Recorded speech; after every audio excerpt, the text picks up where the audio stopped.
बिस्मिल्लाहिर्रहमानिर्रहीम। अस्सलामुअलैकुम नाजरीन, जब कोई बंदा आयतुल कुर्सी पढ़कर किसी चीज पर फूंक मारता है तो फिर अल्लाह ताला कैसे उसकी हिफाजत करता है, ये वाकया देखिए। एक आदमी था जिसका ये मामूल था कि वो जब भी अपने घर से बाहर जाता तो आयतुल कुर्सी पढ़कर घर के दरवाजे पर फूंक मार देता और बड़ी बेफिक्री के साथ घर से निकल जाता। उनको किसी भी किस्म का कोई खौफ ना रहता। इसी तरह एक दिन वो अपने घर से बाहर जाने लगा तो दरवाजे को बंद कर दिया, ताला लगाया और अच्छे तरीके से आयतुल कुर्सी पढ़कर घर के दरवाजे पर फूंक मार दी। जैसे ही वो अपने घर को ताला लगाकर बाहर गया तो दो चोरों ने ये मंसूबा बनाया कि ये अब घर से बाहर चला गया है, चलो इसके घर में चोरी करते हैं। वो दीवार पर चढ़ने का मंसूबा बनाने लगे। उनमें से एक बंदा जल्दी से दीवार पर चढ़ गया, उसके बाद दूसरा बंदा भी दीवार पर चढ़ गया। दीवार पर चढ़ने के बाद दोनों चोर जल्दी जल्दी से नीचे उतरने लगे ताकि उस शख्स के घर में चोरी की जाए। लेकिन जैसे ही वो दीवार फलांग कर नीचे उतरे तो दोनों अंधे हो गए।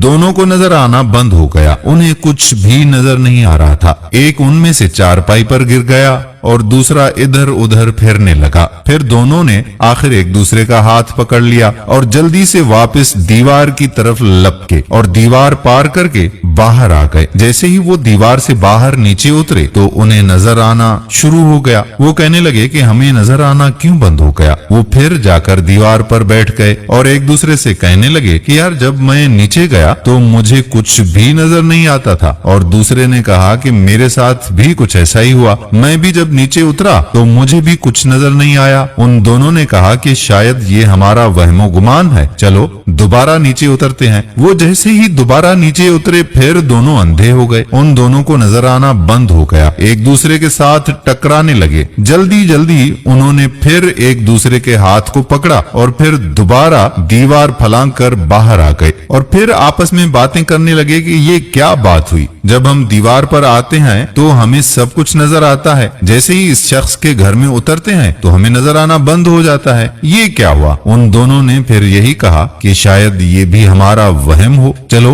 एक मर्तबा फिर ट्राई करते हैं। जब वो तीसरी मर्तबा नीचे उतरे तो उनको फिर नजर आना बंद हो गया। उनमें से एक चारपाई से जाकर टकराया और चारपाई पर ही गिर गया और दूसरा दरवाजे की तरफ हाथ हिलाता हिलाता चला गया। इतने में आकर उस शख्स ने भी दरवाजा खोला। जैसे ही वो शख्स आकर घर का दरवाजा खोलता है तो दोनों को नजर आना शुरू हो जाता है। वो शख्स दोनों को गर्दनों से पकड़कर चारपाई पर जबरदस्ती बिठा देता है और गुस्से से पूछता है कि तुम दोनों कौन हो, कहां से आए हो, कैसे आए हो, क्यों आए हो। वो दोनों चोर उस शख्स से माफी मांगना शुरू कर देते हैं और कहते हैं कि जनाब, हम चोर हैं और आपके घर में चोरी करने आए थे, लेकिन हम आपसे एक बात पूछना चाहते हैं। तो वो शख्स उनके पास आकर बैठ जाता है और पूछता है कि क्या बात है। वो दोनों चोर कहते हैं कि जब हम यहाँ पर चोरी करने के लिए आए तो हमारे साथ अजीबो गरीब वाकया पेश आया। जब हम दीवार पर होते हैं तो हमें आपके घर में सब कुछ नजर आता है, लेकिन जब हम नीचे उतरते हैं तो कुछ भी नजर नहीं आता, हम अंधे हो जाते हैं। आप बताएं कि आपने क्या किया है। वो शख्स कहने लगा कि मैं जब भी घर से निकलता हूँ तो मैं आयतुल कुर्सी पढ़कर अपने घर के दरवाजे पर फूंक मार देता हूँ और अल्लाह पाक आयतुल कुर्सी की बरकत से मेरे घर की हिफाजत फरमाता है। जिस घर की हिफाजत अल्लाह पाक फरमाए तो तुम जैसे छोटे मोटे चोर उस घर में कैसे चोरी कर सकते हैं। ये बात सुनकर चोर बड़े हैरान हुए और कहने लगे कि कुरान करीम की एक आयत में इतनी बरकत है कि चोर भी अंधे हो जाते हैं, तो सारे कुरान करीम में कितनी बरकत होगी। वो दोनों उस शख्स से माफी मांगते हैं कि आज के बाद हम कभी भी किसी की भी चोरी नहीं करेंगे और वो शख्स उन दोनों चोरों को घर से माफ करके निकाल देता है।